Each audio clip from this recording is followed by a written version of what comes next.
ራሳቸው ጠቅላይ ሚኒስትሩ የብልጽግና ፓርቲ አባል እንደሆን ጠይቀውኝ ነበር እና መጀመሪያ የጠየቁኝ ገና ኢህአዴግ ሳይፈርስ ስለነበረ እንዴ እናንተ እኮ የተደራጃችሁት በብሔር ነው እኔ ደግሞ ለፖለቲካ በብሔር የመደራጀት ፍላጎት የለኝም ስለዚህ አብረን አንድ ፓርቲ ውስጥ ልንገባ አንችልም አልኳቸው አይ አሁን እኮ ኢህአዴግን አፍርሰን አንድ ወጥ የሆነ ፓርቲ ልናቋቁም ነው አሉኝ አይ እንግዲያው እሱን ስታቋቁሙ የፕሮግራም ለውጥ ካላችሁ ለውጡን አይቼ ልነግሮት ይችላልው መልሴን ማለት ነው እንጂ አሁን ባለው ሁኔታ ከናንተ ጋር የሚሄድ አስተሳሰብም ያደረጃጀት ቅርጽም የለኝም አልኳቸው ኋላ ብልጽግና ከተቋቋመ በኋላ እንደገና ጠየቁኝ እዚህ ቀደም ቃል ገብተህ ነበር ብልጽግና ከተመሰረተ ሐሳቤን ለለውጥ ምችላለሁ ወይም ደግሞ ላስብበት ይችላልው ብለህ ነበርና አሁን ምን ያሰብክ ነው አሉኝ ፕሮግራማችሁ ስጡኝ ደንባችሁን ስጡኝ አልኳቸው እዛው ጽፈት ቤታቸው ያሉ ሰዎች እንዲሰጡኝ አዘዙ አየሁት ከኔ ጋር መሄድ አይደለም መሰረታዊ በሚባሉ ጉዳዮች እንደ አንድ ፓርቲ በአንድ ፓርቲ ውስጥ የሚያታግሉ ሳይሆኑ የግድ ሁለት ፓርቲ መሆን የግድ የሚሉ ናቸው ያሉት ልዩነቶች ስለዚህ በዛ ምክንያት ነገርኳቸው አይ እኔ የፓርቲ አባል መሆን አልችልም ግን መንግስትን አቅሜና ሁኔታው በፈቀደ መጠን ምረዳው ነገር ካለ ግን ፈቃደኛ ነኝ የሚል ሐሳብ ሰጣቸው እንዳልሽው የፕራይቬታይዜሽን ኮሚቴ ውስጥ መድበውኝ ነበር እዛም ስራ ጀምሬ ነበር እንግዲህ አብሮ ማሄድ አስተሳሰባለን ብዬ እዛ ውስጥ አልገባም አልሰራም አላልኩም በበጎ ተቀብዬ ያን ስራም እየሰራሁ ነበር ከዛ ውጪ የወደፊቱ በተለይ ይሄ ናሽናል ዲያሎግን በሚመለከት እንዴት ነው መመራት ያለበት እንዴት ነው መካሄድ ያለበት በሚለውም ጠንከር ያለ ያቋም ልዩነት ስለነበረኝ በጽሁፍ ሁሉ አዘጋጅቼ ሰጥቻቸዋል የኔን ሐሳብ ማለት ነው ነገር ግን በተለይ የዚህ የሽግግር መንግስት ጥያቄ ማቅረብ ከጀመርኩ በኋላ ያው እንደምታውቁ ነው ሌላ የፕሮፓጋንዳ ዘመቻ ተጀመረ ከዛ በኋላ ጋብዘውኝም አያውቁ ደውለውልኝም አያውቁ ያው ከዛ በኋላ ታሰሩ እንደዛ ነው የሆነውና እኔ ተቃዋሚም ሆኜ ለመንግስት ማበረክተው አስተዋጽኦ ካለ ያገር ጉዳይ ስለሆነ ለመስራት ፈቃደኛ ነኝ ግን ደግሞ አንድ ፓርቲ ውስጥ አብረሽ ገብተሽ የምትሰሪው በፕሮግራም በአስተሳሰብ ተቀራራቢ አመለካከት ሲኖርሽ ነው እና በእኔና በእነሱ መካከል ያለው ልዩነት ያው በአንድ ፓርቲ ውስጥ መታቀፍ ማያስችል ስለሆነ በነገርሽ ላይ አሁን ያወራው ያለሁት እንደው የግድ አደባባይ የወጡትን ጉዳዮች ነው እንጂ ከሳቸው ጋራ ቁጭ ብዬ የተለዋወጥኳቸውን ሐሳቦች እስካሁን አውርቼ አላውቅም ማውራትን ፍላጎት የለኝም አው ብለዋል እንደዛ ከሰዎች ጋር በግል ያወራዎችን ነገር ወደ አደባባይ ማምጣት ፍላጎት የለኝም ብለዋል መጻፉ ላይ የስልክ ግንኙነቱ ሙሉ ለሙሉ የተቋረጠው እርሶ መስከረም 30 መንግስት የለም ከሚለው ንግግሩ በኋላ ነው ከሱ ቀደም ብሎ ነው የሽግግር መንግስት ጥያቄ በኔ በኩል መነሳት የጀመረውና አሁን ያልሽው ነገር በተለይ ከጆዋር ጋራ አንድ ላይ ቃለ መጠይቅ ከሰጠን በኋላ ነገሮቹ የበለጠ እየተካረሩ መጡ እና በመንግስት መገናኛ ብዙሃን በኢትዮጵያ ቴሌቪዥን በፋና በዋልታ በጣም ተገቢ ያልሆኑ ቅስቀሳዎች በእኛ ላይ መካሄድ ጀመሩ ከዛ በኋላ አግኝተውኛ ደውለውልኝ ማያውቁ ብሔርተኝነት በኢትዮጵያ የሚል እንደውም ሰምቼ የማላውቀው ከዚህ በፊት ነው እዚህ ላይ እንሄድበት አቶ ልደቱ እስቲ ምን ለማለት እንደሆነ ያው ጽሁፉ እኮ በራሱ ገላጭ ነው ቤቲ እርሶን ለመጠየቅ ነው ያልገቡኝ አሉ ሌላም እንቀጥላለን እዚሁ ላይ የብሔር ጭቆና በኢትዮጵያ እንደውም የለም ብለው አስተዋል አይደለ የብሔር ጭቆና የለም ይላሉ በዚሁ ምዕራፍ ላይ የብሔር ጥያቄ አለ ነው የብሔር ጭቆና የለም ብዬ አምናለሁ በኢትዮጵያ ውስጥ ብለው ያነሳሉ ለዚህም እንደውም ዋለልኝን ተጠያቂ ያደርጉታል ጥረን ነጠቀውና ጽሁፍ ነው የጻፈው ብለው ያነሳሉና ለዛ ነው እንድንሄድበት የፈለኩት እንዲያስረዱኝና ጥያቄዎችም ስላሉኝ ነው በዚህ ላይ የኔ እምነት ምንድነው በማንኛውም ሀገር ማለት ነው ቅኝ ግዛት በሌለበት የብሔር ጭቆና በሌለበት የብሔርተኝነት ስሜት ሊመጣ ይችላል በተለያዩ ምክንያቶች ሊነሳ ይችላል ማለት ነው ለምሳሌ አውሮፓ ውስጥ አሁን ስደተኞችን ከመጥላት እስልምናን ከመጥላት የሚነሱ የብሔርተኝነት ስሜቶች አሉ አሜሪካን ሀገር አሁን ካየን የትራምፕ አስተዳደር ወይም ደግሞ ራሳቸው ትራምፕ የብሔርተኝነት ስሜት ነው ይዘው የመጡት አሜሪካ ፈርስት የሚል ማለት ነው ስለዚህ እንደ ሀገርም እንደ ብሔርም ኤሊቱ የብሔርተኝነት ስሜት ሊያነሳሱለት የሚችሉ የተለያዩ ምክንያቶችን ይዞ መጥቶ ሊፈጥረው ይችላል ማለት ነው እና እንደ ፕሮጀክት ሊታይ ይችላል ማለት ነው ግን ወደኛ ሀገር ተጨባጭ ሁኔታ ስትመጪ በኔ እምነት የብሔር ጭቆና በፖለቲካ ረገድ የብሔር ጭቆና ነበር ብዬ አላምንም የብሔር ጥያቄ ግን አለ ብዬ አምናለሁ ምን ማለት ነው እንደ ፖለቲካ ስርዓት አንድ ብሔር ተለይቶ ጨቋኝ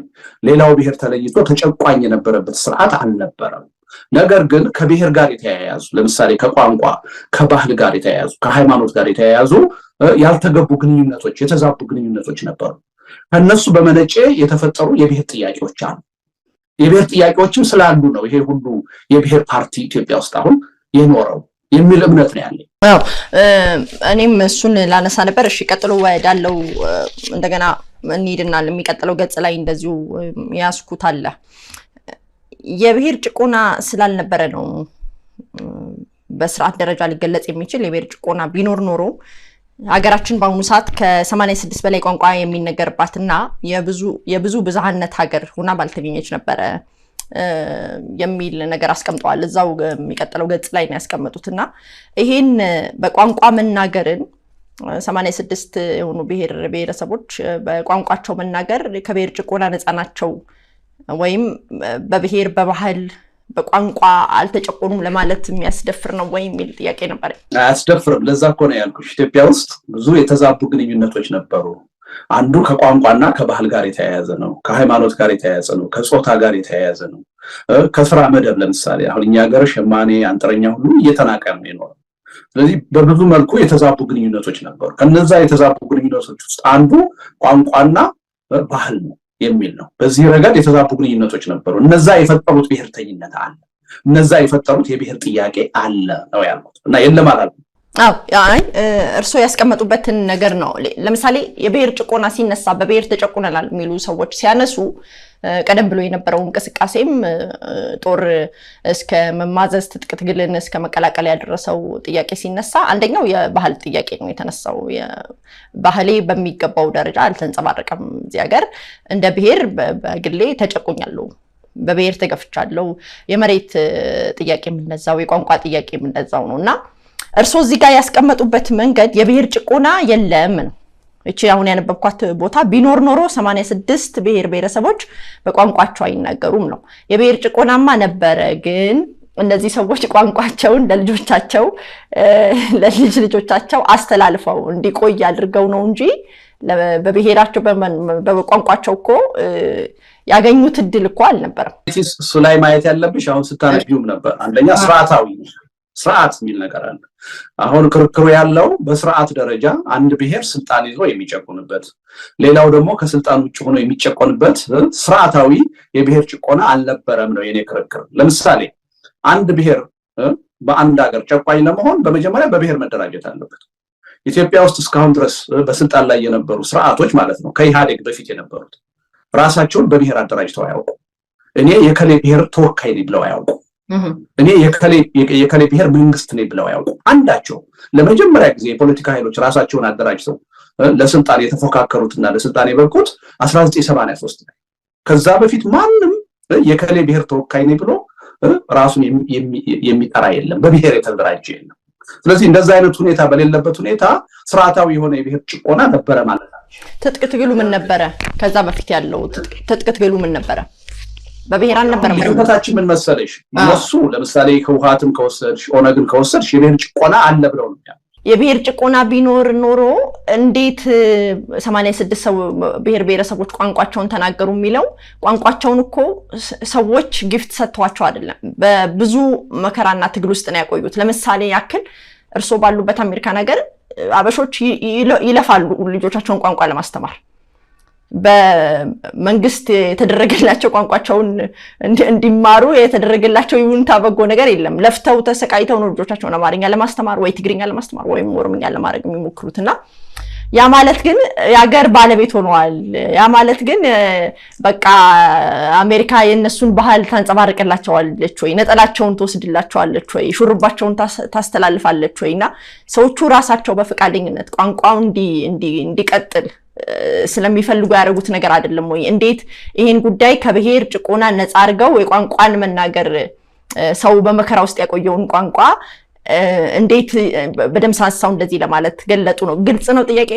ምን መሰለሽ እያልኩ ያለሁት አሁን ያልሽው ነገር በቋንቋ ለምሳሌ ማለት ነው ቋንቋን ለይተሽ ካወጣሽው እኔና አንቺ እኮ እንስማማለን አይደል? በኢትዮጵያ ቋንቋዎች እኩል አልነበሩም ኢትዮጵያ ውስጥ ማለት ነው። ለምሳሌ ድሮ ብሔራዊ ቋንቋችን አማርኛ ነበር። አሁን ደግሞ የሥራ ቋንቋችን አማርኛ ብቻ ነው። ሌሎች ግን 2-3 ቋንቋዎች ያን እድል አላገኙም። መገናኛ ብዙሃንን ብታይ ትምህርት ቤቶችን ብታይ በአንድ ቋንቋ ብቻ ትምህርት የሚሰጥበት ሁኔታ ነው የነበረው በአገር ደረጃ ማለት ነው። እሱ የተዛባ ግንኙነት ነው፣ ስህተት ነው፣ መታረም ያለበት ነው። ገብቶሻል? ልዩነቱ የሚመጣው የት ላይ ነው? እንደዚህ አይነቱን ጉዳይ ለጥጦ ስርዓታዊ የሆነ የብሔር ጭቆና ነበር ማለት ግን አያስኬድም ነው። ለምሳሌ የደርግ መንግስት አለ አይደል እንዴ? አሁን ቅድም ከ1983 በፊት የነበረው አልሽኝ አይደል እንዴ? ለምሳሌ ከ1983 በፊት የነበረው ማን ነው? ደርግ ነው። ደርግ የየትኛው ብሔር መንግስት ነው? ብሔር አለው? በብሔር ሲጠራ ሰምቼ አላውቅም። አዎ እሱና ብሔር ከሌለው የብሔር ስርዓታዊ የሆነ የብሔር ጭቆና አለ ማለት አንችል። ገብቶሻል? ለዛ ነው እዛ ስርዓት ውስጥ ደግሞ ይነስም ይደግም ከተለያዩ ብሔረሰቦች የተውጣጡ ሰዎች እናገኝ። ንቃተ ህሊናውስ መቼ ነበረ? ህዝቡ በብሔር ንቃተ ህሊናውስ መቼ ነበረ? በብሔር ተጨቁኛለሁ ብሎ አስተካክሎ ሰነድ ለማቅረብ ንቃተ ህሊናውስ መቼ ነበረ? የዛ አይነት ንቃተ ህሊና ምልሽ ከ1950ዎቹ 60ዎቹ ጀምሮ በኢትዮጵያ የተማሪዎች እንቅስቃሴ የተጀመረ ነው። በተለይ ጎልቶ የወጣው ደግሞ ከዋለልኝ ወረቀት በኋላ ነው። አሁን ልዩነታችን ከብሔርተኞቹ ጋር እኔ ጋር ያለ ልዩነት ምንድነው? እነሱ በዚህ ቅድም ባልናቸው መልኩ አንቺም ባቀረብሽው በቋንቋ፣ በባህል፣ በሃይማኖት የነበሩትን ያልተገቡ ግንኙነቶች ጠቅልለው ስርዓታዊ የብሔር ጭቆና እንዳለ አድርገው ያቀርቡታል። እኔ ደግሞ ከብሔር ጋር የተያዙ ከቋንቋው ጋር የተያዙ ከባህል ጋር የተያዙ ከሃይማኖት ጋር የተያዙ የተዛቡ ግንኙነቶች ነበሩ። እነዚህ ግንኙነቶች ደግሞ ከስርዓቱና ከህዝቡ ጋር ብቻ አይደለም፣ በየአካባቢያችን ነው። ለምሳሌ ጉራጌ አካባቢ ብትሄጅ ወይም ደግሞ ሀዲያ፣ ከምባታ፣ ኦሮሚያ ብትሄጅ ሁሉም የየራሱ ገዢ ያለ ከጥንት ጀምሮ ማለት ነው። ያ ገዢ ግን በብሔር የሌላ ብሔር አካል ነው ማለት አይደለም። ማዕከላዊ መንግስት ከተጠናከረ በኋላ ደግሞ ለምሳሌ የንጉሱን ስርዓት ካየሽ በዛ ውስጥ የትግራይ ተወላጆች አሉ፣ የኦሮሞ ተወላጆች አሉ። ይብን ከምኒልክ ጀምሮ ስርዓቱ እኔ የከሌ ስርዓት ነኝ ብሎ አያውቅ። የተማሪው እንቅስቃሴ መጣና ግን እነዚህ ማርክሲስቶቹ ወይም ደግሞ ብሔርተኞቹ ምን ማለት ጀምሩ? ቀድሞ የነበሩት ስርዓቶች የአማራ ስርዓት ናቸው ማለት ነው። አማራ ገዢ መደብ ነው ማለት ጀምሩ። ማለስማማው እሱ ላይ ነው። የአንዱ ቁጥር በዛ ስርዓት ውስጥ ይበዛል፣ የሌላው ያንሳል፣ ያስኬዳል። እንደዛ አይነት ሁኔታ ድሮም ነበረ፣ አሁንም አለ። ለምሳሌ አሁን ማለት ነው የኦህዴድ ተጽዕኖ ብልጽግና ፓርቲ ውስጥ እንዳለ አምናለሁ። በ27 ዓመቱ ስርዓት የቲፒኤልኤፍ ተጽዕኖ እንደነበረ አምናለሁ። ግን የ27 ዓመቱ ስርዓትን ያው የትግራይ ስርዓት ነው ብዬ አልወስድም። ገብቶሻል? አሁን ደግሞ ያለውን የ5 ዓመት የኦሮሞ ስርዓት ነው ብዬ አልወስድም። ይሄ ነው ልዩ። የበፊቶቹም ስርዓቶች እንደውም ያሁኖቹ ራሳቸውን በብሔር ይገልጻሉ። የድሮዎቹ ጭራሽ ራሳቸውን በብሔር ማንነት አይገልጹ። እኔ የከሌ ብሔር ነኝ ብለው አይደለም ስልጣን የያዙት፣ በብሔርም አይደራጁ። ይሄ ልዩነታችን ነው ብለሽ የግድ ማስታረቅ የለብንም። ልዩነታችን በኔና በሌሎቹ ሁለት ነገር ነው እዚህ ላይ ቤቲ። በኔና በንዑስ ብሔርተኞቹ ማለት የኦሮሞ ብሔርተኞች፣ የትግራይ ብሔርተኞች ይቀጥላል። በእነሱና በኔ መካከል ያለው እነሱ ይሄን ስርዓታዊ የብሔር ጭቆና ይሉታል። እኔ ደግሞ ስርዓታዊ የብሔር ጭቆና አለ ነው፣ የተዛባ ግንኙነት ነው የምለው። ከሌሎቹ ደግሞ ለምሳሌ ኢትዮጵያኒስት ነኝ ከሚሉት ጋር ደግሞ ያለ ልዩነት እነሱ ጭራሽም የብሔር ጥያቄ የለም ብለው ነው የሚያምኑት። እኔ ደግሞ ኖ የብሔር ጥያቄ አለ። ከብሔር ጋር የተያያዙ ከቋንቋ ከማንነት ጋር የተያያዙ ከባህል ጋር የተያያዙ ችግሮች ኢትዮጵያ ውስጥ ነበሩ እና ጥያቄው የለም ልንል አንችልም። ስህተት የሚሆነው ጥያቄውን ለጥጦ ስርዓታዊ የብሔር ጭቆና ነበር ማለት ግን ትክክል አይደለም። ኢትዮጵያ ውስጥ አንድ ብሔር ብቻውን ጨቋኝ፣ ሌሎች ብሔሮች ተጨቋኝ የሆኑበት ስርዓት አልነበረም። እሺ የብሔር ጭቆና ከሌለ እስከ እንግዲህ ከ50 ዓመት በኋላ እንደገና አሁን እኔና እርሶ የምንነጋገረው እንደዋለልኝም በሌሉበት የብሔር ጭቆና አለ የለም የሚለው አተካራ ነው አሁንም። እና የብሔር ጭቆና ከሌለ የብሔር ላይ የተደራጁ የፖለቲካ ፓርቲዎች ምን ይሰራሉ? እንዲሁ ከሜዳ ጠላት ፈጥረው ነው ወይ? ለምሳሌ አሁን ሳነሳ የአማራ ብሔርተኝነት ያነሳል ጭቆናዎች በእኛ እድሜ ማለት ነው። አሁን 5-6 ዓመት ነው የአማራን ብሔርተኝነትን የማውቀውና አቀንጭረውኛል። በብሔር ለጥለው በአማራነት አቀንጭረውኛል፣ መካን አድርገውኛል። በኢኮኖሚ እንድደቅ ተደርጌያለሁ። ኢቭን ጫማም እንኳን እንዳላረግ። ከዛ በኋላ ደግሞ አሁን በዚህ በ5 ዓመት ውስጥ ደግሞ ወደ አዲስ አበባ እንዳልገባ እርሶም አንስተዋል።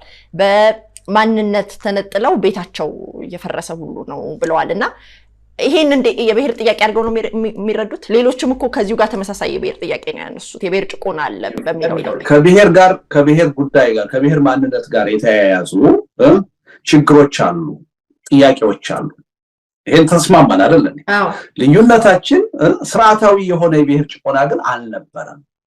አንድ መንግስት እኔ የከሌ ብሔር መንግስት ነኝ ብሎ ራሱን ጨቋኝ አድርጎ ራሱን የበላይ አድርጎ ሌሎቹን ደግሞ የበታች አድርጎ ህግ ቀርጾ ስርዓት ቀርጾ ኢትዮጵያ ውስጥ የተዳደረበት ሁኔታ የለም።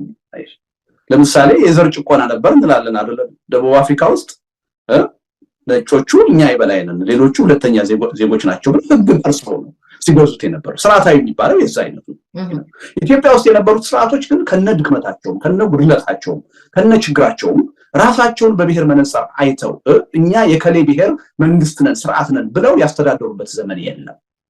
ክርክር እዛ ላይ ነው። ይሄ እኔና አንቺ እኮ ስለተወያየንበት በቀላሉ ሊፈታ የሚችል አይደለም። በፖለቲካ መድረኩ የነበረ ነገር ነው። ለማወቅ ነው እንጂ አይ ቲንክ እርስዎ እንደ ኢህአፓ ነው መሰለኝ የሚያምኑት አይደል አቶ ልደቱ? የመደብ አይደለም። በነገሮች ላይ አቶ ለማና ዶክተር እኮ አብይ ታስታውሽ ከሆነ የመጀመሪያ ጊዜ ባህር ዳር ሲሄዱ ይሄን ነገር እኮ አምነው ተቀበሉታል። ልክ ነው። የብሔር ጭቆና የለም የመደብ ጭቆና ነው ብለው ተናግረው ነበር። ገብቶሻል? ብዙ ሰው አንዳንዱ ሰው ምልሽ ብሔርተኛ የሆነው ተከፋ፣ ሌላው ደግሞ ይሄ በኢትዮጵያኒስት አምናለሁ የሚለው ደግሞ ደስ አለው። ምክንያቱም እውነተኛ የሆነ ያስተሳሰብ ለውጥ ያመጡ ነበር የመሰለው። ኋላ ግን ተመልሰው እዛ ውስጥ ነው የገቡት። ስለዚህ ይሄ በኢትዮጵያ የፖለቲካ መድረክ ያለ ክርክር እስካሁን ያልተፈታ ነው። እኔና አንቺ አሁን ስለተወያየን ሊፈታ አይችልም። ልክ ነው። 50 ዓመት በላይ ተሻግሯል። ልክ ነው። ወደፊትም ሳይቀጥል አይቀርም። የመደብ ነው የብሔር ነው የሚለው ልክ ነው። የመጨረሻ ጥያቄ ላድርገውና ከመጽሐፉ ውስጥ ብዙ ስለ መጽሐፉ ባወራ ደስ ይለኝ ነበር፣ ነገር ግን ሰዓቶትን ወስዳለሁ። በሌላ ጊዜ ደግሞ እንደማይገናኝ ሰው ሁሉንም ለመጨራረስ አልፈልግምና ዋለልኝ ጥራዝ ነጠቅ ነው የዋለልኝ ትንታኔ ጥራዝ ነጠቅ ለማለት የሚያስደፍረው ያለ ምክንያት አይደለም። ያ እስካሁን ድረስ በንዑስ ብሔርተኞች ዘንድ እንደ ቅዱስ መጽሐፍ ሲወደስ የኖረው ወረቀት ዋለልኝ በአንድ በኩል ራሱ የብሔር ጭቆና ተጠቂ ባልነበረበት ሁኔታ፣ በሌላ በኩል ደግሞ ስለ ጉዳዩ ምንም አይነት ጠለቅ ያለ ጥናትና ምርምር ለማድረግ ሳይሞክር ገና 24 ዓመት ወጣትና የመጀመሪያ ዲግሪ ተማሪ በነበረበት ወቅት የጻፈው ቁንጽል ትንታኔ በመሆኑ ነው ይላሉ። ያው ከዛ እንትኑ ጊዜው ስለማይበቃኝ ትንሽ ጠቆም አድርጎ ለማስታወስ ያክል ነው። ከመጽሐፉ ሐሳቤን ጨርሻለሁ። 24 ዓመት ልጅ ቀላል ነገር ነው ወይ ሐሳብ ለመሰንዘር ለመስጠትና የግድስ ከዛ ብሔር መውጣት አለበት ወይ የብሔር ጭቆና ነበረ ብሎ ለማለት ዋለልኝን በዚህ ደረጃ ለምን እንዳጣጣሉት አላወኩም። ማጣጣል አይደለም ራሱ ነው የሚለው ጥራዝ ነጠቅ ነው የሚለው እንደማጣጣል ነውና ማጣጣል አይደለም። በተጨባጭ ተጨባጭ ምክንያታዊ በሆነ መልኩ ነው እንደሱ ብዬ የገለጽኩት። አንደኛ ገና የዩኒቨርሲቲ ተማሪ ነው። ከአማራ ክልል ላይ መጣው ዩኒቨርሲቲ ውስጥ ነው ገና ያለው። የፈርስት ዲግሪውን እንኳን ተምሮ አልጨረሰም። እንደውም 24 ዓመት አይደለም ሌላ የሱ ጓደኛ የነበረ ሰው 24ም አይደለም 23 ዓመት ነው ያኔ ብሎ አንድ ዓመት ቀንሷል እንደው እና የኢትዮጵያን ተጨባጭ ሁኔታ በንባብም በልምድም ገና አያውቀው በዛ ጊዜ። አሁን ማንም የ24 ዓመት ልጅ የኢትዮጵያን ተጨባጭ ሁኔታ ሀገራዊ የፖለቲካ የኃይል አሰላለፍ ያውቃል ልትይኝ አትችይም። ያን ለመረዳት አንደኛ ኤክስፒሪየንስ ማድረግ ያስፈልጋል። ለምሳሌ አባት እናቱ ከኦሮሞ ወይም ከትግራይ ወይም ደግሞ ሌላ ተጨቁኛለሁ ከሚል ህብረተሰብ የመጡ ቢሆኑ ነው ያን ኤክስፒሪየንስ እያደረገ አድጎ ነው ልትይ ትችያለሽ። ዋለልኝ የመጣው ግን ጨቋኝ አድርጎ ሌብል ካደረገው ህዝብ ነው የመጣው። ዩኒቨርሲቲ ገብቶ ደግሞ ገና የፈርስት ዲግሪውን እንኳን አላገኘም። የህይወት ተመክሮ ብዙም የለውም። ኢትዮጵያን አያውቃትም። አንድ ክፍለ ሀገር ነው ደርሶ የመጣው። ከዛ ውጪ ኢትዮጵያንም አያውቃትም እና በሱ እድሜ የኢትዮጵያን የፖለቲካ ያህል አስተላለፍ ይረዳዋል ተብሎ አይታመንም። ለዚህም ነው ጽሁፉ ከወጣ በኋላ ትልቅ ክርክር የነበረው ዋለልኝ ነው የጻፈው ወይስ ሌላ ሰው የጻፈው ከጀርባ ሌሎች ኃይሎች ነበሩ የሚል ሁሉ ጥርጣሬ የፈጠረው ያለ ምክንያት አለ። እንደገና እሱን የሚያውቁ ሰዎች እኔ ጓደኞቹን ሁሉ አግኝቼ ለማነጋገር ሞክሬያለሁ። እሱን የሚያውቁ ሰዎች ከ3 ወር በፊት በጣም ይሄ የብሔር ጥያቄን የሚጠየፍ ሰው ነበር። የብሔር ጥያቄ የሚያነሱ ሰዎችን ጠባቦች ብሎ የሚሳደብ ሰው ነበር። በጣም አግሬሲቭ እና ድንገት ነው ሾክ ነው የፈጠረው አዲስ አበባ ዩኒቨርሲቲ ውስጥ። ስለዚህ እኔ ብቻ አይደለሁም በወቅቱ የነበሩ ሰዎች ሁሉ ይሄን ነው የሚሉት። እሱ አልጻፈውም እስከማለት ድረስ የተደረሰው ያለ ምክንያት አይደለም። ከሱ መረዳት በላይ የሆነ ኢሹ ነው ያ ኢሹ የነበረውና ይዞት መጣ። ተቀባበሉት። አንዱ ማወቅ ያለብን ግን ቅድም ያነሳሽው አንድ ጥያቄ ነበር። ለምንድን ነው ታዲያ ይሄ ሁሉ ፓርቲ የፈላው በብሔር ያልሽው? እሱ መሰረታዊ ጥያቄ ነው ብዬ እንዳላልፈው ነው። በሁለት ምክንያት ነው። አንደኛ ያኔ እነዚህ ሁሉ አብዛኛዎቹ ፓርቲዎች የብሔር ጥያቄን ያራገቡት ማርክሲስቶች ናቸው። ማርክሲስት ከሆንሽ ህብረተሰቡን ሞቢላይዝ ለማድረግ የሚያስችልሽ አንድ ህብረተሰብ ያስፈልግሻል። በሌሎች ሀገሮች ማርክሲስት ከሆንሽ ሞቢላይዝ የምታደርጊው የምታንቀሳቀሽው ህብረተሰብ ወዛደር ነው። ግን በአጋጣሚ ሆኖ ኢትዮጵያ ኢንዱስትሪ ስላልተስፋፋ ወዛደር የለም። አብዛኛው ህዝብ ገበሬ ነው። ስለዚህ የሚያንቀሳቅሱት ኃይል ሲጠፋ ህብረተሰቡን ለማንቀሳቀስ ታዲያ ምን አይነት ጥያቄ ብናነሳ ይሻላል ሲባል የማንነት ጥያቄ ብናነሳ ሞቢላይዝ ለማድረግ ይረዳናል የሚል ጥያቄ። በዚህ ምክንያት ነው የብሔር ጥያቄን የጨበጡት። ግን የብሔር ጥያቄን ደግሞ ሲይዙና ሲያነሱ ለዛ ግብአት የሚሆኑ ደግሞ ችግሮች ነበሩ ኢትዮጵያ ውስጥ በተጨማሪ ከቋንቋ ጋር የተያያዙ ከባህል ጋር የተያያዙ ከሃይማኖት ጋር የተያያዙ ተገቢ ያልሆኑ ግንኙነቶች። ስለዚህ እነዛን አጀንዳዎች ይዘው እንቅስቃሴ ጀመሩ። የሰው ልጅ በተፈጥሮ በብሔር ወይም በሃይማኖት ስትቀሰቅሽው የማዳመጥ ባህሪ አለ፣ የማዳመጥ ስሜት አለ እና ለስልትም ነው ጥቅም ላይ ይዋል። ኋላ ግን ምን ሆነ? እየገነገነ እየተጠናከረ መጥቶ 1953 ላይ ነው 83 ላይ እንደውም እስከ ማሸነፍ በቃ አሁን አገሪቱን የሚያስተዳድራት እኮ የብሔርተኛው ኃይል አሸንፎ ማለት ነው። ስለዚህ አሁን አሸንፎ ስልጣን በያዘበት ሁኔታ ኢትዮጵያ ውስጥ የብሔር ጥያቄ አልነበረም ብሎ መከራከር አይቻልም ነበር። ስለነበረም ነው እዚህ ደረጃ የደረሰው። እኔም አልስማማው ስርዓታዊ የሆነ የብሔር ጭቆና ግን አልነበረም። ማንም ኢትዮጵያ ውስጥ በመረጃ ሊያስረዳኝ አይችልም ከሌ የሚባለው ስርዓት የከሌ ብሔር ስርዓት ነበር፣ ራሱን የሚያየው እንደ ከሌ ስርዓት ነበር የሚል ሊያሳምነኝ የሚችል መረጃ እስካሁን አላገኘሁም። ካገኘሁኝ ሐሳቤ ልቀይር ይችላል፣ ግን የለም። የመጨረሻ አንዴ እችን ጥያቄን ለመዝጋት አንድ ጥያቄ ላንሳ። እርስዎ እንዳሉት ዋለልኝ ገና ዩኒቨርሲቲ ተማሪ ነበረ፣ ዲግሪውንም አልያዘም፣ ከ24 ዓመትም በታች ሳይሆን አይቀርም ብለዋል። እኔም ሰምቻለሁ ከዛ በፊት የብሔር ጥያቄዎችን እንደማይቀበል እንደነበረ ሲነገር ሰምቻለሁ እና ሀሳቡን የቀየረው ምናልባት በእስር በነበረበት ጊዜ የኦሮሞ ሰዎችን ታደሰ ብሩን በማግኘት ሊሆን ይችል እንደሆነ ሰዎች ሲያነሱ ሰምቻለሁ። በዚህም ሆነ በዛ ያ ትውልድ አብዮተኛ ትውልድ ነው። ያ ትውልድ ተብሎ የሚነሳው እስከዛሬ ድረስ የሚደነቀው መሬት ላራሹን በአንድ ላይ ሆኖ አስመልሶ የኃይለ ሥላሴን ስርዓት ጥሎ ምንም እንኳን አብዮቱ ቢነጠቅም በኋላም ደግሞ ወደ ትግል ሄዱ ነውና ስለዚህ ስራቸው ሁሉ ጥራዝ ነጠቅ ነበር ወይ? ወጣቶቹ በሙሉ እዚህ ግባ የማይባል ስራ ይሰሩ ዝም ብለው እንደው ጨቅላዎች ናቸው ማለት ነው። በ24 ዓመታቸው ዝም ብለው አብዮት ስለሚወዱ ነው ማለት ነው። ሁሉንም ነገር ኮንኛ አላውቅም ብልሽ በተለይ ያን ትውልድ ለምሳሌ ማደንቅበት ነገር አለ። የኛ ትውልድ የሌለው ያ ትውልድ ያለው ለምሳሌ በጣም ሰልፍለስ ይሆን ከራሱ በላይ ለህብረተሰብ የሚጨነቅ። በነገርሽ ላይ አሁን የመሬት ላራሹ ጥያቄ አንስተሻል። አብዛኛዎቹ በተማሪው እንቅስቃሴ ስርዓቱን የታገሉት እንደውም የፊውዳል ልጆች የሚባሉ ነበሩ። ራሳቸው አባቶቻቸው የመሬት ከበርቴ ነበሩ። በራሳቸው አባቶች ላይ ሁሉ ነው ያመጹት። የሚያሳየው ምንድነው? ጄነሬሽኑ ለህብረተሰብ ጥቅምና ፍላጎት በጣም ተነሳሽነት ነበር። አንዱ ይሄ ነው፣ የሚደነቅ ነገር ነው። አሁን ካለው ትውልድ ያ ትውልድ የሚለየው ሰልፍለስ በሆነ ሁኔታ ለህብረተሰብ ጥቅምና እድገት በጣም ተቆርቋሪ ነው። ሁለተኛው ደግሞ ከአሁኑ የሚለየው ምንድነው? ላመነበት ነገር ውድ ህይወቱን ጭምር መስዋዕት ለማድረግ የተዘጋጀ ትውልድ ነው። ለመሞት የቆረጠ ትውልድ ነበር። ይሄም ልዩ ያደርገዋል። እውነቱን ለመናገር የኔ ጄነሬሽን የሌለው ያ ጄነሬሽን ያለው ይሄ ነው። ነገር ግን ይሄ ማለት ግን ያኔ ያቀነቀናቸው አስተሳሰቦች ትክክል ነበሩ ማለት ግን አይደለም። በአስተሳሰብ ደረጃ ለምሳሌ ማርክሲዝም ሌኒኒዝም ከኢትዮጵያ ተጨባጭ ሁኔታ ጋር አይሄድም። ለምሳሌ በሁለት ነገር ልግለጽልሽ። አንደኛ ቅድም እንዳልኩሽ ማርክሲዝም ሌኒኒዝም ለሰራተኛው የበላይነት የሚታገል ስርዓት፣ ኢትዮጵያ ውስጥ ግን ወዛደር ወይም ሰራተኛ የለም። በሌለበት ቦታ ነው ማርክሲዝም ሌኒኒዝምን አምጥተው ሊተክሉ የሞከሩት። ከቴክስት ቡክ ነው የኮረጁት። ከነ ራሽያ ከነ ቻይና ከኢትዮጵያ ሪያሊቲ ጋር ማይሄድ ነው። ወዛደር በሌለበት ሀገር እንዴት ነው ለወዛደሩ የበላይነት የሚሆን ስርዓት የምታመጪው? ይሄ ጥራዝ ነጠቅነት። ሁለተኛው ሌላ ነገር ምንድነው? የኢትዮጵያ ህዝብ ሃይማኖታዊ ህዝብ ነው፣ ሃይማኖተኛ ነው። በጣም እንደውም ኮንሰርቫቲቭ ልትዩ በምትችል ደረጃ የሃይማኖት እምነት ያለው ህዝብ ነው። ማርክሲዝም ሌኒኒዝም ግን ጸረ ሃይማኖት፣ በቁስ አካል ነው የሚያምነው፣ እግዚአብሔር አለ ብሎ አያምንም። እንደዚህ አይነትን አስተሳሰብ አምጥተሽ የኢትዮጵያ ህዝብ ላይ ልተካ ማለት እውነቱን ለመናገር እብደት ነው። ለዚህ ነው ፌል ያደረገው ማርክሲዝም ሌኒኒዝም ኢትዮጵያ ውስጥ እና በእነዚህ ምክንያቶች ነው። ልቀጥል እችላለሁ ሰዓቱ ስለማይኖረን ጥራዝ ነጠቅ ነው የምንለው። መጽሐፍ አንብበው ፊልም አይተው ነው እንጂ የኢትዮጵያን ሪያሊቲ ተገንዝበው መሬት ላይ ያለው ችግር ምንድነው፣ የህዝቡ ጥያቄ ብሶት ምንድነው ብለው ለኢትዮጵያ የሚመጥን ስርዓታዊ ለውጥ አልነበረም ያመጡት። ከራሽያ ከቻይና ከአልባንያ ነው የኮረጁት። በኩረጃ ደግሞ የአንድን ሀገር ችግር ልትፈቺ አትችይም። ጥራዝ ነጠቅም ነው። እዚህ ከዚህ ትችት የሚያተኩረው እዚህ ላይ ነው እንጂ እኔ ለዛ ትውልድ የራሴ አክብሮት አለ ቅድም ባልኩሽ ምክንያቶች ማለት ነው እና እንደው በጭፍን ዝም ብዬ ምተችተው አይደለም። እንግዲህ በተለያየ ጊዜ አቶ ልደቱ አርቲክሎችን ይጽፋሉ ቀድሞም ይጽፉ ነበረ።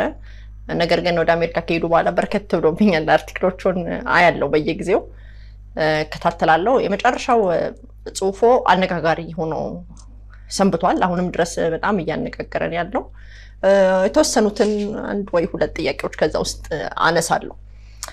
ምንድነው በጽሁፎት ውስጥ ስህተት ካለ እያረሙኝ እንሄዳለን። ምናልባት የቋንቋ አገላለጽ ችግር ካመጣው እኔ አንዳንዴ እንደወረደ እንትኑና አማርኛው በራሴ እንትን ቀይራለሁና ስህተት ካለ ያርሙኛል። የኦሮሞን አገር ለማድረግ ብሔርተኞች ይላሉ እርሶ ንዑስ ብሔርተኛ ብለው የሚጠሯቸው ኦሮሞን ኦሮሚያን ወይም ለመገንጠል ስራ አለ የሚል ይሄንን ከ3 ጊዜ በላይ የተጠቀሙት ይመስለኛል በዚህ በመጨረሻው አርቲክሎት ውስጥ። ይሄ ነገር ከየት ነው የመጣው? 3 የኦሮሞ ድርጅቶችን አውቃለሁ እኔ የመርጅ ያረጉ ስለሆነ ስላረጉም ማቃቸው በደንብ እንቅስቃሴ ላይ ያሉት አንደኛው ብልጽግና ነው። ሁለተኛው የጀዋር ፓርቲ እዛ ውስጥ እነ መረራ እነ በቀለ ልናነሳቸው እንችላለን። ሌላው ትጥቅ ትግል ላይ ያለው። ስለዚህ የትኛው ነው ለመገንጠል እየሰራ ያለው? የትኛው እንቅስቃሴ ነው ስጋት ውስጥ የጨምሮት የሚለውን ላንሳ። ስህተት ካለ አርመውኝ በዛው እንሄድበት። ያው እንደምታውቂው አሁን የተጀመረ ጥያቄ አይደለም። ለ50 ዓመት ኦልሞስት የዘለቀ ጥያቄ ነው። ኦነግ ከተመሰረተ ጀምሮ የኦሮሚያ የመገንጠል ጥያቄ አለ። የፖለቲካ መድረክ ውስጥ አከራካሪ የሆነ ትልቅ ኢሹ ነው ማለት ነው። አዲስ ነገር አይደለም። እኔ ወደ መድረክ ያመጣሁት አይደለም። ግን አሁን እንዳልሽው ለምሳሌ ኦነግ በደንብ የመገንጠል ጥያቄ ሪፈረንደም መካሄድ አለበት ብሎ ያምናል። ኦላን ከወሰድን ሪፈረንደም መካሄድ አለበት ብሎ ያምናል። ያው ሪፈረንደም መካሄድ አለበት ማለት የመገንጠል ጥያቄ አለ ማለት ነው። ይቅርታ አቶ ልደቱ፣ የትኛው ኦነግ? ይቅርታ ስላቋረጥኩ ይቅርታ ጠይቃለሁ በጣም። የትኛው ኦነግ? ኦነግ እኮ በጣም ብዙ ቦታ ተሰነጣጠቀ፣ በጣም ተፈነካከተ። የመጀመሪያ ኦነግ ልክ ነው ያነሳ ነበረ። እሺ ቢሰነጠቁ አንድ የኦነግ አባል አንድም ጊዜ የሪፈረንደም ጥያቄን ትተናል ያለ የለም፣ አልሰማሁም። ከዛ የተለየ አቋም ያራመዱት እና አቶ ሌንጮ ለታ ናቸው። እነሱ አያራመዱም ያን አቋም ማለት ነው።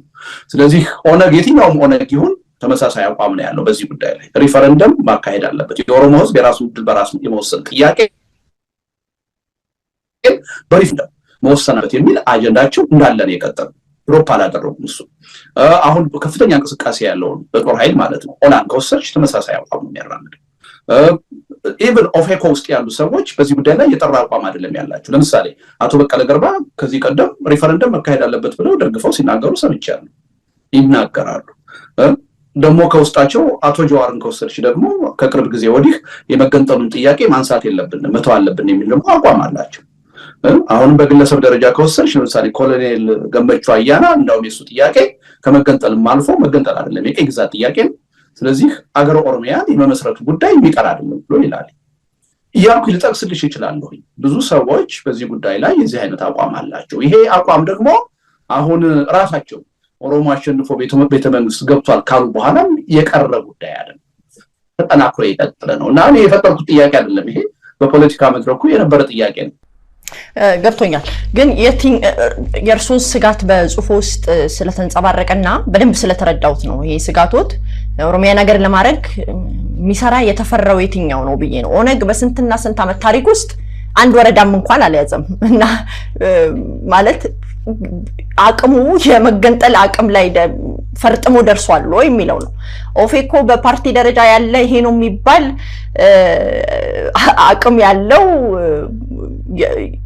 የለም። እኔ እስከምረዳው ድረስ ኦሮሞ ፖለቲካ ውስጥ ባሳለፍኩበት ወይም በማቀው ልክ እኔ ኦሮሞ ፖለቲካ ፓርቲ ውስጥ ተሳታፊ አይደለሁም፣ ግን በቅርበት ሰዎቹን ሳነጋገር ስለነበረ ለማለት ነው። ብልጽግና ኦህዴድ የነበረው ወደ ብልጽግና የመጣው ነው ወይ እርሶ ስጋት? አንድም እዚህ ግባ የሚባል ወረዳዎችን እያያዘ ለምሳሌ ህወሓት በነበረበት በሁለት ዓመቱ ጦርነት ጊዜ ሸዋ ደርሶ ነበር እዚህ ቅርብ እና ያ አሁን ስጋት ቢሆን ይገባኛል። ስጋትም ነበረ ለህዝቦች ሁሉ በቃ መንግስት ሊሆን ነው ሊመጣ ነው የሚል ከፍተኛ ሸብረብ ነበረ በዚህ ሀገር ላይ። እዛ ያልደረሰ እዚህ ግባ የማይባል ወረዳዎችን ባልተቆጣጠረ ሁኔታ አንድ ሰው በሚዲያ ወጥተው ይህንን ነገር ስላረጉ በጠቅላላው የአገር መገንጠል እሳቤ አለ ብሎ ለመጨነቅ በቂ ያልሆነልኝም። ብልጽግናን ነው ወይ እንግዲህ ታንክ ያለው ባንክ ያለው ድሮን ያለው ብልጽግና ነው። ቤቲ አንቺም ራስሽ ዘርዝረሻቸው፣ እኔ በተለይ ዘርዝሬ በድርጅት ደረጃ ዘርዝሬ በግለሰብ ደረጃ ታዋቂ የሚባሉትን ሰዎች በኦሮሞ ፖለቲካ ተጽዕኖ ፈጣሪ የሆኑትን ዘርዝሬ ነው የመገንጠል ጥያቄ አሁንም ከረንት እንደሆነ በተግባር መሬት ላይ ያለ ጥያቄ እንደሆነ የገለጽኩት። ይህን ሁሉ ጠቅልለሽ አንድ ግለሰብ ስላሉ ልትይ አትችይም። እኔ አንድ ግለሰብ ስለተናገሩ አይደለም። ሁለተኛ ራሱ በስልጣን ላይ ያለው ገዢ ፓርቲ ከእንዲህ አይነቱ ጥያቄ ነፃ አይደለም። በገዢው ፓርቲ ውስጥ ያሉ በርካታ ሰዎች አሁን በተለይ ይሄ አዲስ አበባ የኛ ብቻ ናት የኦሮሞ ብቻ ናት የሚለው አስተሳሰብ ከመቼውም ጊዜ በላይ እየተጠናከረ ነው ያለው። ለምን የሚለውን ጥያቄ ፖለቲከኞች የምናይበት መንገድ የተለያየ ነው። ለምንድን ነው ከሌላው ጊዜ በተለየ አዲስ አበባ የኛ ናት የኦሮሞ ብቻ ናት የሚለው አጀንዳ በብልጽግና በኩል በዚህ መጠን እየተቀነቀነ ያለው? በተግባርም ይሄን ለመፈጸም ጥረት እየተደረገ ያለው የሚለው ያሰጋል። ከዛም አልፎ ቅርብ ጊዜ ጠቅላይ ሚኒስትሩ የተናገሩትን ነገር የሰማሽ ይመስለኛል።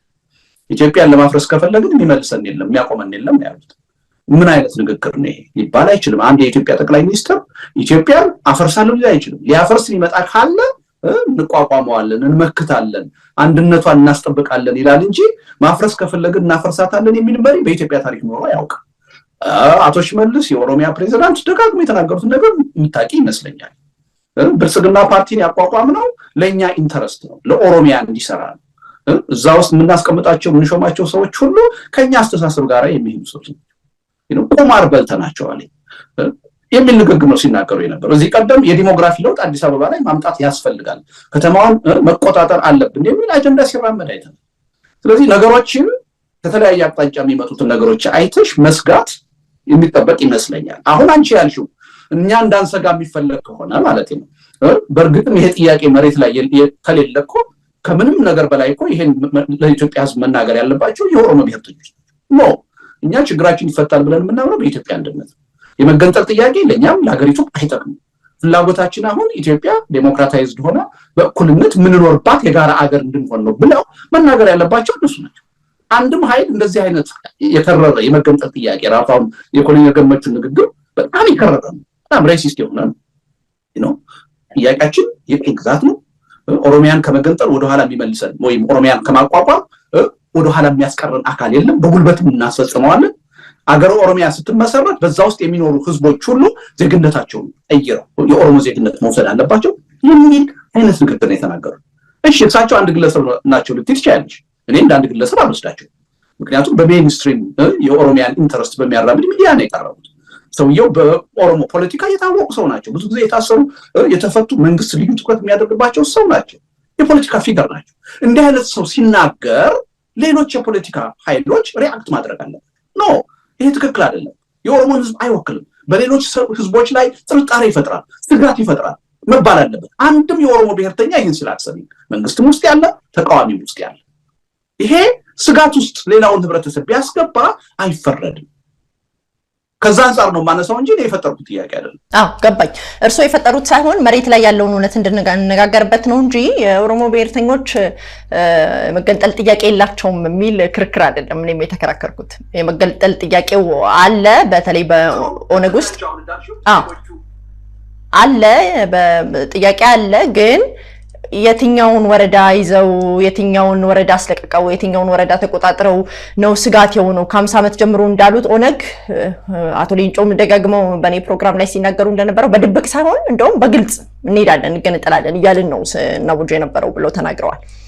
የኦህዴድ ጉዳይ ውስጥ ስመጣ ደግሞ ኦህዴድ ውስጥ እንደዚህ አይነት አመለካከት አላቸው የተባለው እርሶም ሲናገሩ እንደሰማሁት ባለፈው ጊዜ አንድ መንግስት የሆነ መንግስት ለመሆን አቅም ያገኘ መንግስት የሆነ ሰው ኢትዮጵያን መምራት የተሻለ ክብር ይሰጠዋል እና ራሱን ለማዋረድና ራሱን መድረሻ ለማሳጣት ከሆነ ኢትዮጵያን አፍርሶ የመገንጠል ጥያቄ ሊያመጣ አይችልም።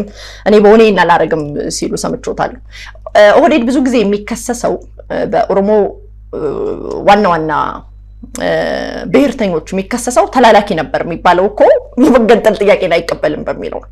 ተላላኪ እየተባለ ሲሰደብ የነበረው ሲንቋሽሽ የነበረው የኛን አይነት የኦሮሞ ብሔርተኝነትን አያራምድም በሚል ነው። የኦህዴድ ዋናው ቁንጮ ሰው አባዱላ ገመዳ ባለፈው ሳነጋግራቸው እንደነገሩኝ ተገፍተናል ብለን ነፃ ኦሮሚያን መመስረት ፍላጎታችን አልነበረም፣ በቅዳችን ውስጥም አልነበረም ብለው ነግረውኛልና ለጠቅላይ ሚኒስትር አብይ አህመድ ንግግር እኔ ኃላፊነት ልወስድ አልችልም፣ አስተያየት ልሰጥም ልከላከልም አልችልም እሳቸው ለተናገሩት ነገር ግን መሬት ላይ ኦህዴድ በባህሪው ከእንደዛ አይነት እሳቤ የመጣ አይደለም፣ ኦሮሞ አይደለም፣ እንደዚህ አይደለም፣ ተላላኪ ነው ሲባል የነበረው። ከዛ ደግሞ ሌላ በጣም አስጊ ደግሞ ኦሮሞ ብሔርተኛ ኢትዮጵያን ሊገነጣጥል የሚችል አለ ብዬ ስላላሰብኩ ይሄን በማስረጃ ይነግሩኛል ብዬ አስቤ ነበር። እኔ አይደለሁም የምናገረው፣ እኔ የተናገርኩት ሌሎቹ ያላቸው አቋም የሚናገሩት ነገር ገለጽኩት እንጂ እኔ የተናገርኩት ነገር አይደለም። የፖለቲካ ፕሮግራም ያስቀመጡት የፖለቲካ መሪዎቻቸው በየአደባባዩ በኩራት በእርግጠኝነት የሚናገሩት ጉዳይ ነው። ብዙ ምሳሌዎችን ጠቅሼልሻለሁ። አሁን በተለየ ሁኔታ የመገንጠል ጥያቄ አያዋጣንም ያሉ ሰዎች እና ድርጅቶች ውስን ናቸው። እኔ በእርግጠኝነት የማውቀው እና አቶ ሌንጮ ለታ እና አቶ ዲማ ነጎ ከኦነግ የተገነጠሉት አንዱ በዚህ ጥያቄ እንደሆነ አውቃለሁ። ስለዚህ እነሱን አሁን እዚህ ውስጥ ጨፍልቄ የዚህ ጉዳይ አራማጅ ናቸው ልል አልችልም። አቶ ጀዋር አሁን በጻፈው ቅርብ ጊዜ በጻፈው ወረቀት ሳይቀር የመገንጠል ጥያቄን ማንሳት አሁን በሌሎች ህዝቦች ላይ ስጋት ይፈጥራል፣ ማንሳት የለብንም የሚል አቋም አራምዷል። አሁን እሱን እዚህ ውስጥ አስገብቼ አብሬ ልወቅስ አልችልም። ብዙዎቹ ግንድሮች ብላኩሽ የጠቀስኩልሽ በከፍተኛ ደረጃ ይሄን አጀንዳ ይዘው ቀጥለዋል። በተለይ ደግሞ በአሁኑ ሰዓት አዲስ አበባ የብቻችን ናት የኛ ብቻ ናት የሚለው አጀንዳ በከፍተኛ ደረጃ መቀንቀን ሲጀምር የበለጠ ስጋቱን አጠናክሯል። መገንጠል አይደለም ጥያቄያችን አገረ ኦሮሚያን መመስረት ነው የሚለው የበለጠ ስጋት ፈጥሯል። ጥያቄዎች ማቅረብ፣ ለምሳሌ የታሪክ ሽሚያ ውስጥ መግባት፣ ግዛትን መጠየቅ፣ በስልጣን ላይ ያለውን መንግስት የኦሮሞ መንግስት ነው ብሎ በድፍረት መናገር፣ ይሄ መንግስት ውስጥ ያሉ ሰዎች ሳይቀሩ ናቸው የሚናገሩ። የኛ መንግስት ነው የኦሮሞ መንግስት ነው፣ ኦሮሞ አሸንፎ ቤተ መንግስት ገብቷል፣ ከፋክት ውጭ የሆነ ነገር ማለት ነው፣ እኔ እንደዛ ብዬ ላምነው የሚሉ ሰዎች አሉ። ለምንድን ነው ይሄ ሁሉ ነገር የሚሆነው? አሁን ቤት የተናገርሽው ነገር ማለት ነው፣ አንቺ ጋዜጠኛ ነሽ፣ የፖለቲካ ሹመት የለሽም፣ ፓርቲ የለሽም አይደል? ግን አንቺ ያልሽውን አቋም የፖለቲካ መሪዎቹ ቢገልጹ በየመድረኩ ስጋት ሊገባቸው አይገባም። እኛ ችግራችን በኢትዮጵያ አንድነት ይፈታል ብለን ነው የምናምነው። እኩልነት እስካለ ድረስ፣ የበላይነት እስከሌለ ድረስ በኢትዮጵያ አንድነት ነው የምንጠቀመው። ሀሳብ አይግባችሁ ብለው ቢነግሩን ህዝቡ እኮ ይረጋጋል። አንቺ አሁን ያልሽውን ፖለቲከኞቹ ቢናገሩት ህዝቡ ይረጋጋል። ግን እንደዛ አይደለም።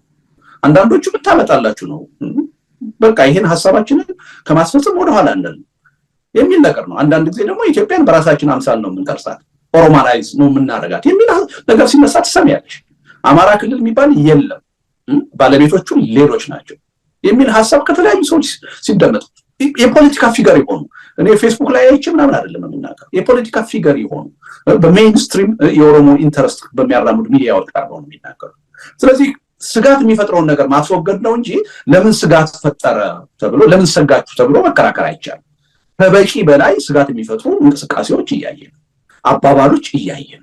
ስለዚህ ልክ አንቺ ያልሽውን አንቺ ምንም አቅም የለሽም፣ ኢንፍሉዌንስም የለሽም፣ ጋዜጠኛ ነሽ፣ የፖለቲካ ሊደሮቹ ይሄን መናገር አለባቸው። ግን ቅድም አንቺ ራስሽ ሐሳብ ልትሰጭበት አልፈለግሽም። የሀገሪቱ ጠቅላይ ሚኒስትር ሳይቀር ይሄን ስርዓት የኦሮሞ ስርዓት አድርጎ ማሳየት ይፈልጋል። ወዳዝት ምን ማለት ነው? ትክክል አይደለም። ሀገሪቱን ማፍረስ ከፈለግን አያቅተንም፣ የሚያግደን ኃይል የለም ብሎ ይናገራል የአንድ ሀገር ጠቅላይ ሚኒስትር። ይሄን እየተናገረ በሌላ በኩል ደግሞ ራሱን የኦሮሞ መንግስት አድርጎ የኦሮሞ ስርዓት አድርጎ መግለጽ ይፈልጋል። እንዴ መሪ እኮ ነው ይሄ ሰው። ይሄን ሰው የሚናገረውን ነገር እንቀልንተው አንችልም። ከጥርጣሬ በላይ የሄደ ስጋት አለብን። ይሄ ደግሞ የብዙ ህብረተሰብ ስጋት ነው። ስለዚህ ለምን ሰጋችሁ ሳይሆን መባል ያለበት ስጋት የሚፈጥረውን ነገር መቅረፍ ነው። እና እኔ ከአንቺ ትምህርት መውሰድ ያለባቸው ይመስለኛል የፖለቲካ ሊደሮቹ።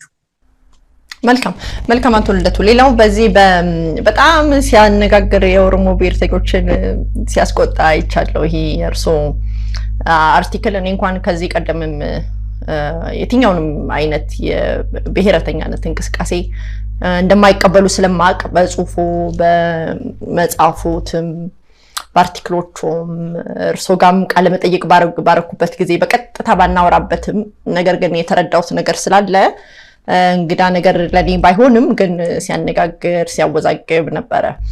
አይ ቲንክ የኦሮሞ ብሔርተኞች ባለፈው በጀዋር መሐመድ ጋር በመቅረቡ ይመስለኛል፣ ግምቴን ነው ጥርጣሬን ነው እና በመስከረም 30 መንግስት የለም በሚለው ሁኔታ ጠቅልለው የገዙት ይመስለኛል።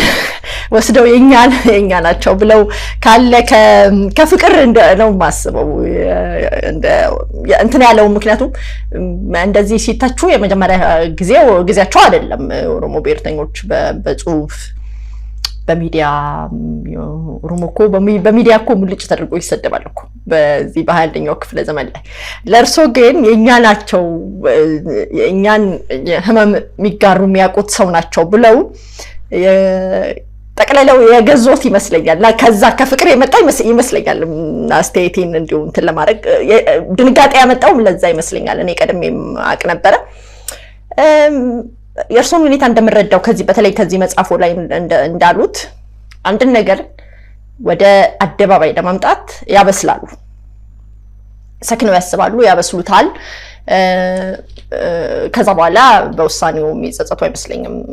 9 ጊዜ ለክተው 1 ጊዜ በመቁረጥና ነገር ግን ይሄ አርቲክል በችኮላ የተጻፈ እና በተለይም ኮሎኔል ገመቹ ከሰጡት ነገር ጋር አያይዘው ሲቀርብ አይቻለሁ። ለዛ ቀጥታ መልስ ለመመለስ ነው የሚል ግን ከእርሶ ባህሪ እንደዛ አልረዳምና በምን ሁኔታ ነው ይሄን አርቲክል የጻፉት? ነገር መጀመሪያ ሐሳብ ብሰጥ ቅድም ያነሳሽው ጉዳይ አለ። ለምሳሌ ከጀዋር ጋር መቅረቤ አንድ ጉዳይ ሊሆን ይችላል፣ ግን እሱ ብቸኛ ጉዳይ አይደለም። እኔ በኦሮሚያ አካባቢ ባሉ የመብት ጥሰቶች፣ የመብት ጥያቄዎች ጋራለሁ፣ ተቆርቋሪ ነኝ በተግባር። ለምሳሌ እንደሌሎቹ የኢትዮጵያ ብሔርተኞች የብሔር ጥያቄ ኢትዮጵያ ውስጥ የለም ብዬ አላምንም። የብሔር ጥያቄ አለ ብዬ ነው የማምነው። የተዛቡ ግንኙነቶች በታሪካችን ነበሩ ብዬ ነው የማምነው። እንደሌሎቹ አልነበረም አይደለም። ለምሳሌ የኦሮሞ ሕዝብ ቋንቋ ኦሮምኛ የሀገሪቱ ሁለተኛ የሥራ ቋንቋ መሆን አለበት ብዬ እምላለሁ። ይሄን አሁን አይደለም የምለው ቤቲ፣ የዛሬ 22-23 ዓመት ባቋቋምነው ፓርቲ የፖለቲካ ፕሮግራም ለመጀመሪያ ጊዜ በኢትዮጵያ ታሪክ የፕሮግራም አካል አድርገን ነው ያካተተው። አሁን ባለው ተጨባጭ ሁኔታ ይሄ መንግስት የኦሮሞ ሕዝብ መንግስት አይደለም። የኦሮሞን ሕዝብ እየጨቆነ ያለ ነው፣ እየገደለ ያለ ነው፣ እያሰረ ያለ ነው ብዬ አምናለሁ። ኦላ ለምሳሌ ብዙ የፖለቲካ ፓርቲዎች በሽብርተኝነት መፈረጅ አለበት፣ መደምሰስ አለበት ብለው ያምናሉ። እኔ አላምንም። ኦላ የኦሮሞ ሕዝብ ድጋፍ አለው፣ አነሰም አደግም የፖለቲካ ኃይል ነው። ይሄን ኃይል በሽብርተኝነት መክሰስ ጥቅም የለውም። ከዚህ ኃይል ጋር ቁጭ ብሎ በጠረጴዛ ዙሪያ ችግርን መፍታት መወያየት ያስፈልጋል ብዬ አምናለሁ። ሊቀጥል ይችላል ነው እጋራለሁ ብዙ የኦሮሞ ሕዝብን ጥያቄዎች። በዚህ ምክንያት ነው እንጂ ህብረተሰቡ ለኔ በጎ አመለካከት ያለው ጀዋር ጋር ስለታየው ብቻ አይደለም።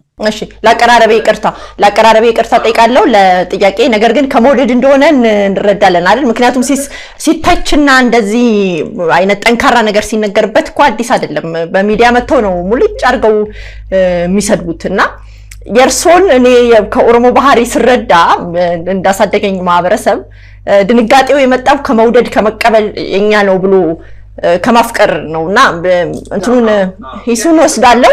ያቀረብኩበትን ሂስ ወስድና ግን ይመስለኛል የሚለው እሺ ጥያቄሽ እኔ ቅድምም ዘርዝር ያለው ለምን በአሁኑ ወቅት የተለየ ሆነ? አንደኛ በዚህ ጉዳይ ላይ ያለኝ አቋም ይታወቃል። አንቺ መጽሐፉን ለምሳሌ ስታነቢ በዚህ ጉዳይ ያለኝ አቋም አዲስ አይደል እንዴ? የነበረ ነው። እኔ ፓርቲ ውስጥ ገብቼ በልጅነት እድሜ ትግል ከጀመርኩ ጊዜ ጀምሮ የብሔርተኝነት ፖለቲካ እቃወማለሁ። ኢትዮጵያውያን ከብሔርተኝነት ፖለቲካ መላቀቅ አለብን ብዬ ነው የማምነው። ያ ማለት ለብሔር መቆርቆር የለብንም ማለት አይደለም። የብሔር ጥያቄዎች ቦታ ማግኘት የለባቸውም ማለት አይደለም። ግን ፖለቲካችን ከብሔርተኝነት ስሜት መላቀቅ አለበት። ለብሔር መቆርቆር ጥሩ ነው። ባህልን፣ ቋንቋን ማዳበር ማስጠበቅ ተገቢ ነው። የባህል የቋንቋ እኩልነት መኖር አለበት። ብሔርተኝነትና ብሔር ወዳድነት የተለያዩ ነገሮች ናቸው። ለኔ ብሔርተኝነት የስሜት ጉዳይ ነው። የኔ ብቻ የሚል ጥራትን የሚፈጥር እኛና እነሱ የሚል ሁልጊዜ አንድነትን መስተጋብርን ሳይሆን ልዩነትን የሚያሰፋ እሱን ነው የምቃወመው። አንዳንድ ሰዎች ይሄን ስል ብሔርን የምቃወም አድርገው ይወስዳሉ። ብሔርን ኢህአዴግ አልፈጠረውም። ብሔርን ኦነግ አልፈጠረውም። ብሔር ከጥንት ጀምሮ አብሮን የኖረ ነገር ነው። ወደፊትም የሚኖር ነው፣ መኖርም ያለበት። የብሔር ተቃዋሚ ሊሆን አልችልም። ስለዚህ እኔ ይሄን ጥያቄ በዚህ ወቅት ለምን አመጣሁ የሚል ጥያቄ ብዙ ሰዎች ሲያነሱ ሰማሁ። አንደኛ አዲስ ጥያቄ አይደለም። ለምሳሌ 97 ምርጫ የተደረጉ ክርክሮች ላይ ሄደሽ ብታይ ይሄን ለኢትዮጵያ ሕዝብ በደንብ ሳቀርበው የነበረ ጥያቄ። የዛሬ 15 ዓመት የጻፍኩት መድሎት መጽሐፌን ብታይ ይሄ አሁን ካርታውን ጭምር ስዬ እዛ ውስጥ ትንታኔው አንድም አዲስ ነገር የለም። እዛ ውስጥ አስፈሪዋለሁ። ዛሬ እንደ አዲስ ለምን ጻፍከው የሚል ጥያቄ መነሳቱ ተገቢ። ቅድም ነግሬሻለሁ። አንደኛ የዶክተር አብይ መንግስት ከመጣ በኋላ አዲስ አበባ የኛ ብቻ ናት የሚል አጀንዳ በከፍተኛ ደረጃ እያደገ ነው፣ በትርክት ደረጃ። አሁን ደግሞ ቅርብ ጊዜ በተግባር ያን የመለወጥ ስራዎች መሰራት ነው። የህዝቡን መብት ሁሉ የሚጥሱ ወዴት እየተሄደ ነው? ለምንድን ነው ይሄን የሚያደርጉት የኦሮሞ ብሔርተኞች የሚለው ጥያቄ የበለጠ እየጎላ መጣ። ከዛስ ስልጣን ላይ ያለው መንግስት እኔ የማውቀው የብልጽግና መንግስት እዛ ውስጥ የኦህዴድ የበላይነት አለ ወይ? አዋል ልንል ይችላል። መንግስት ግን እንደ መንግስት የኦህዴድ መንግስት አይደለም። እነሱ ግን ከኦህዴድ መንግስትነቱም አልፈው የኦሮሞ መንግስት ነው። ኦሮሞ አሸንፎ ቤተ መንግስት ገብቷል። አሁን ያለው ስርዓት የኦሮሞ መንግስት ነው ማለት ጀመረ። ዋዳዝት ምን ማለት ነው? ይሄ የበለጠ ስጋት ፈጠረብን። ከዛ ሁሉንም ነገር በኃይል ማስፈጸም እንችላለን፣ ወደኋላ የሚመልሰን የለም የሚለው ነገር እንዳልኩሽ እስከ ጠቅላይ ሚኒስትሩ ድረስ ተነገረ። እንደ ኮሎኔል ገመቹ አይነት ሰው ደግሞ መጥቶ እንደውም ጥያቄያችን የነጻነት አይደለም፣ ማነው የመገንጠል አይደለም፣ የነጻነት ጥያቄ ነው። አገር ኦሮሚያ የመመስረት ጥያቄ። ይሄን ደግሞ ማንም የሚያስቀረን የለም። እየተደራረቡ መጡ ነገሮች። በተለይ ከሁሉም በላይ ደግሞ በጣም ዶክተር አብይን ይቃወሙ የነበሩ ሰዎች ይሄ ስርዓት የኦሮሞ ስርዓት አይደለም፣ ኦሮሞን እየገደለ ያለ ስርዓት ነው፣ የኛ ስርዓት አይደለም፣ እንደውም አንዳንዶቹ የነፍጠኞችና የትምክተኞች ስርዓት ነው ብለው ነው ሌብል የሚያደርጉት ይሉ የነበሩ ሰዎች ሳይቀሩ አሁን የዶክተር አብይ ደጋፊ ደግሞ መሆን ሲያምራቸው አየን። ልክ ከሰላም ስምምነቱ በኋላ የአማራ ኤሊት የሚባሉትና የኢትዮጵያኒስት ኤሊት የሚባሉት ከብልጽግና ወይም ከዶክተር አብይ ተለዩ ተብሎ ሲታሰብ ይህን ስርዓት የመደገፍ አዝማሚያ እዚህም እዛም ማየት ጀመረ።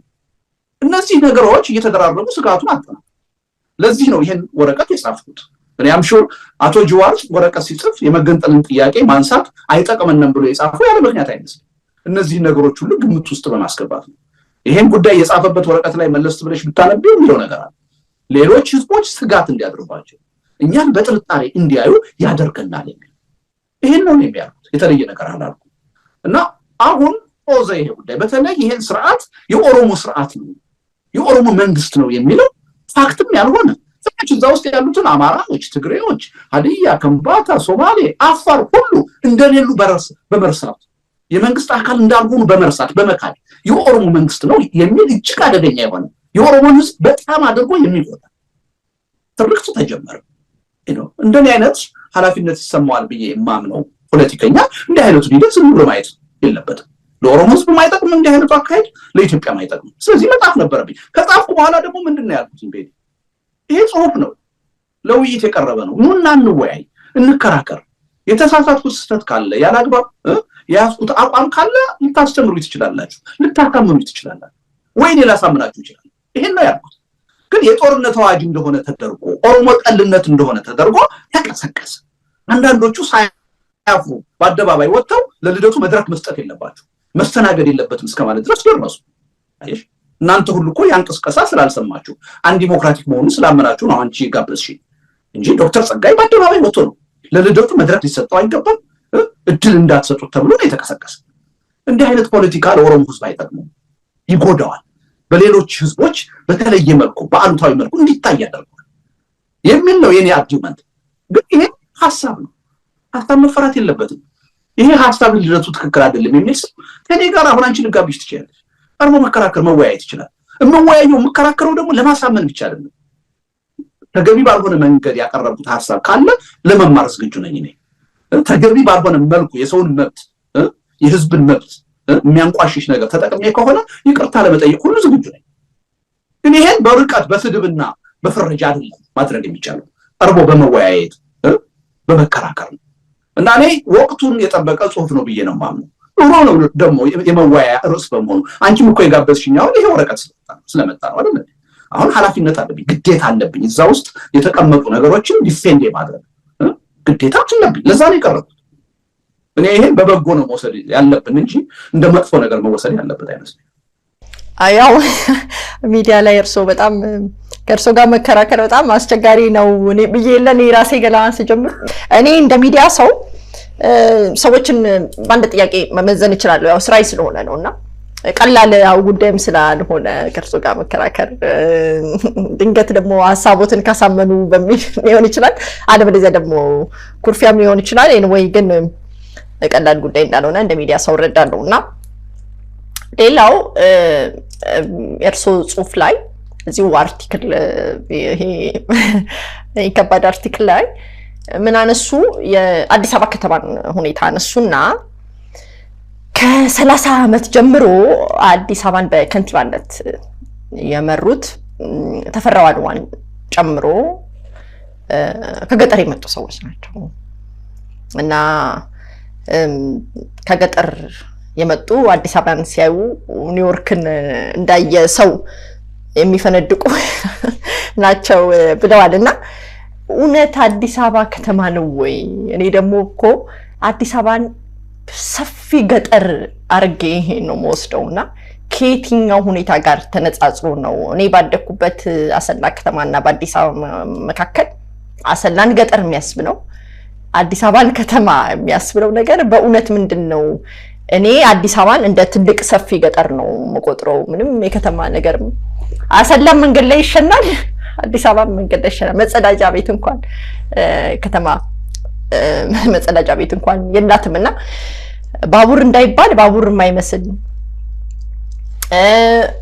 ምንድነው መንገዶች እንዳንል ፎቆች እንዳንል አሁን እኔ እንደው የኮንዶሚኒየም ደረጃ መውጣት ያቀተኛል ወይ ካሰላ መጥቼ የትኛው ፎቅ ነው የትኛው ከተማ ነው የሚለውን እስቲ እንዴት ተረድተውት ነው አቶ ልደቱ? እኔንም እኮ የገጠር ሰው አረጉኝ፣ እኔንም ገጠር ያረጉኝና ወይ አንዱ ጥሩ ነገር ምንድነው አንቺ አሁን ወረቀቴ ላይ ያስቀመጥኩትን ነገር ባለበት ሁኔታ ነው ያቀረብሽው። ግን አሁን ሰሞኑን እኔ ላይ የሚቀርበውን ትችት ካየሽ አንደኛ ሰገጤ የሚባል ቋንቋ ሲጠቀሙ ሰማል። ልደቱ እነ ወይዘሮ አበበችን ሰገጤ ብሎ ሰደባቸው ተብሎ ሁሉ ይነገራል። እኔ ሰገጤ የሚባለው ቋንቋ ራሱ ምን እንደሆነ አሁን ነው ሰሞኑን ያለው አላቅም። ሲነገር ሰማለሁ ግን ምን ማለት እንደሆነ በተጨባጭ አላቅም። ዝም ብሎ ይሄ ተራ ከተማ ያራዳ ቋንቋ አይደለ እንደዛ አድርጌ ነበር የምወስደው እንጂ እንደዚህ ጥርት ያለ ትርጉም ያለው አልነውም ብዬ አላምንም። ምንሽ አላቀው እና ግን ብዙ ሰዎች ልክ ሰገጤ ብዬ እንደተሳደብኩ አድርገው ሲናገሩ የሰማሁት። ሁለተኛ ልክ ወይዘሮ አሁን ያሉትን ከንቲባ በብሔራቸው እንደተቸዋቸው በሴትነታቸው እንደተቸዋቸው አድርገው ነው የሚያቀርቡት። ይሄም ልክ አይደለም። ልክ አንቺ እንዳነበብሽው እዛ ላይ ያልኩት ከዛሬ ላለፉት 32 ዓመት አቶ ተፈራ ዋልዋ ጀምሮ ነው ያልኩት። እንግዲህ አቶ ተፈራ አማራ ናቸው፣ እነ ዶክተር አከበ ትግሬ ናቸው። ሁሉም ሰው የሚመለከት ኦሮሞዎችን ብቻ የሚመለከት ትችት አይደለም። ከሴትነትም አንፃር አሁን ያሉት ብቻ ናቸው ሴት፣ ሌላው ሁሉ ወንድ ነው። እነሱን ሁሉ ነው የተቸውት እና አንደኛ የተዛባ ነው የሚያቀርቡት። ብዙ ጊዜ አንቺ ያመጣሽው ጥያቄ በጣም የምስማማው ጥያቄ ነው። ግን እኔ እርግጠኛ ነኝ አሁን ቤቲ በልጅነትሽ ከገጠር ስትመጪ ይሄ አስተሳሰብ አልነበረሽ።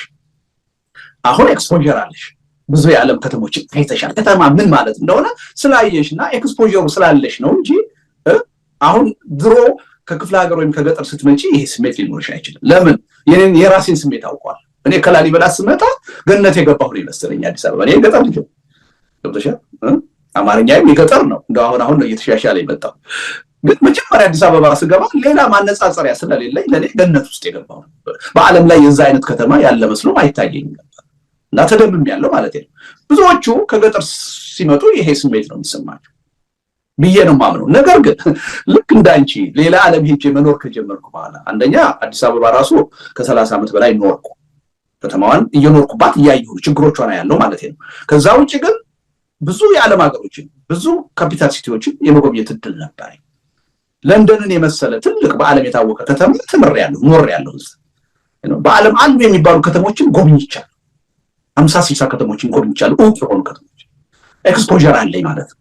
ኦኬ እና አሁን አዲስ አበባን ማነጻጽራት በዛ አይን ነው የከተማ መስፈርትን እንደማታሟላ አንቺ እንዳልሽ ምንም ከገጠር የተሻለች እንዳልሆነች ያወቅኩት ሌላውን ዓለም ሳይ ከተማ ምን ማለት እንደሆነ ስረዳ ስለዚህ እኔ ያልኩ ያለሁት ምንድነው ከገጠር አምጥተን ከተማ እንዲያስተዳድሩ ማድረግ ስህተት ነው ሁለት ነገር ያስፈልጋል አዲስ አበባን ለማስተዳደር አንደኛ የከተማ አስተዳደር ዕውቀት በትምህርት የሚገኝ ማለት ነው ያስፈልጋል ከተማ በጣም ኮምፕሊኬትድ የሆነ ነገር ነው ልዩ ባህሪ ያለው ዝም ብሎ ማንንም ካድሬ ሊያስተዳድረው አይችልም ስለዚህ በከተማ አስተዳደር ተገቢ የሆነ ዕውቀት ያለው ሰው ያስፈልጋል አንድ ሁለተኛ ዕውቀት ብቻ ሳይሆን በቴክስት ቡክ ብቻ ሳይሆን በኑሮ ከተማን የሚያውቅ ሰው መሆን አለ ከተማን መኖር አለብሽ ቴክስት ቡክ ላይ ስለ ከተማ አስተዳደር ዝም ብለሽ ብትማሪ ዋጋ ያለው ከተማ ለኑሮ ምቹ መሆኑን አለመሆኑን የምታውቂው ስትኖሪበት እና የከተማ አስተዳደር ብቻ ሳይሆን የከተማ ኑሮን የሚያውቅ ሰው ቢሆን ይመረጣል እንደውም በእኔ እምነቱን ጋርሽ ለንደን ፓሪስ ኒውዮርክ ያወቀ አይደለም የኖረ ሰው አዲስ አበባን መስመጥቶ ቢያስተዳድር ብዙ ለውጦች ሊያመጣ ይችላል ያደገች ከተማ ሊያደርጋት ይችላል ብዬ አምናለሁ ከመቀሌ ከባህር ዳር ከሐዋሳ ከአዳማ አምጥተሽ ግን የአዲስ አበባ ከንቲባ አድርገሽ ምን ለውጥ ነው ያናክል እኮ ለውጥ የላቸውም ለማለት ነው አቶ ልደቱ የገጠር ከተሞቻችንም አዲስ አበባም ያናክል ይሄ ነው የሚባል ሰፊ ለምሳሌ እኔ ያሰላ ነጭ ሰማያዊና ነጭ ታክሲ አውቅ ነበር ራስ ሆቴል ስቴክ በልቻለሁ አሰላ ቢራም ይመጣል ስልክም ነበረ ቴሌቪዥን ነበረ እና ያናክል የገጠር ሰዎች በቃ በኩራዝ እና በመላምን በጭስ የተጨናበስና አስመሰሉት አዲስ አበባም ያናክል ለማስተዳደር ለማሳደግ ይገባኛል ወደ ሌሎች ያደጉ ከተሞችን ለማሳደግ ይገባኛል አሁን ያለችውን አዲስ አበባን ለማስተዳደር ግን ከሐዋሳም ከመቀሌም እንዴ ድሮ እኮ እንደውም አንድ ነገር እንጠቀምና የድሬዳዋ ሰዎች አሉ የሚባለው ሸዋዬ ያሉ እኮ ሰው ላይ ይቀልዱ ነበር ቀድሞ ቴክኖሎጂውን ስለሚያገኙ በቦርደር በኩል አዳዲስ ቴክኖሎጂውን ስለሚያገኙ ሸዋዬ የሚል ስድብ የሸዋን ሰው እንደ ገጠር ሰው ቆጥረው ይናገሩ እንደነበር ያስታውሳሉ እሰማለሁ አይሽ ከባቡሩ ጣቢያ ጋር ተያይዞ ምክንያቱም ብዙ የውጭ ሰዎች ነበሩ እዛ የውጭ ትምህርት ቤቶች ነበሩ ከዛ ጋር የተያያዙ ቀደም ያሉ ስልጣኔዎች እንደነበሩ እሰማለሁ አዎ ያናክል ልዩነት የለውም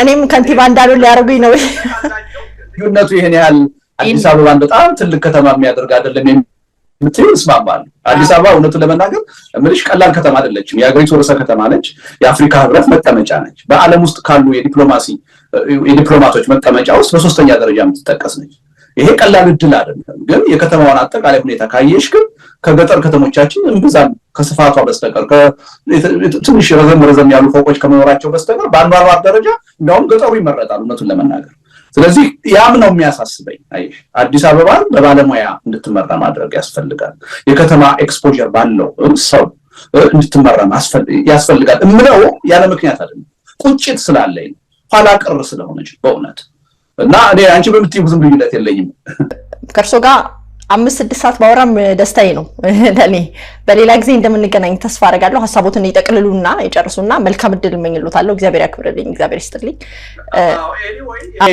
እንትኑ የጻፍኩት ጽሁፍ ይሄ አባራ ጭሷል ያየሁ ነው ግን በተገቢ መንገድ አይደለም ትክክል አይደለም ስለዚህ አሁን በዛ ቅሬታ አለኝ የሚል ትችት አቀርባለሁ የሚል ሰው ካለ ፕሊዝ እኔ ለመወያየት ለመከራከር ዝግጁ ነኝና ያን እድል አንቺ መውሰድ ትችያለሽ ታዋቂ ከሆነ የፖለቲካ ፊገር ከሆነ ዝም ብሎ ከማንኛውም ሰው ጋር አይደለም ብታቀርብኝ ብታወያየኝ ሌሎችን ለማሳመንም ራሴንም ለማሳመን ዝግጁ ነኝ ግን በተዛባ ሁኔታ ማቅረቡ ቢቆም ጥሩ ነው ያላልኩትን እንዳልኩ እየተደረገ ኦሮሞ ጠልነት እንደሆነ ስድብ እንደሆነ እየተደረገ የሚቀርበው ነገር ትክክል አይደለም አዲስ ያስተሳሰብ ለውጥ እንዳመጣው ተደርጎ መቅረቡ ትክክል አይደለም እኔን ወስዶ የአማራ ብሔርተኛ እንደሆንኩ አድርጎ ለማቅረብ መሞከሩ ትክክል አይደለም የቀደም ዘርዝሬልሻል በምንም ተአምራው ኢትዮጵያ ውስጥ ካሉት የአማራ ብሔርተኞችም የኢትዮጵያ ብሔርተኞችም ጋር አንድ አይነት አመለካከት አይደለም እኔ እውነቱን ለመናገር በብዙ ጥያቄዎች እንደው የኦሮሞ ብሔርተኞች ይቀርባቸዋል ምጋራችሁ ብዙ ነገሮች አሉ ስለዚህ እንደኔ አይነት ሰው ጋራ መወያየት ነው የሚጠቅመው መከባበር መነጋገር ነው የሚጠቅመው